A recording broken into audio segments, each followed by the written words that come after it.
યુટ્યુબના નવા બ્લોગમાં આપણું હાર્દિક સ્વાગત છે। આજે આપણે વાવેની છે એક શીકુડી। હું વાવનું દર્શનભાઈ ચીકુડી જો એક શીકુડી વાવેની છે, તો વિડીયોમાં દેખાડ્યું। જો અમારે દર્શનભાઈ વાવે છે, નાખો ગાળ નાખો દર્શનભાઈ। જો અમારે દર્શનભાઈ વાવી દીધી શીકુડી। અહીંયા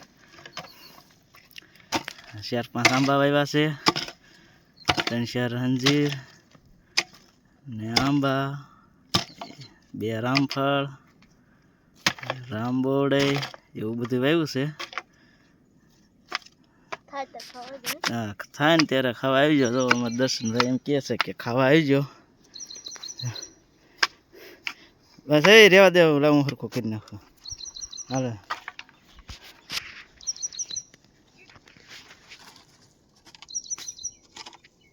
બેન કીધું સગા ફોન ઉપર લે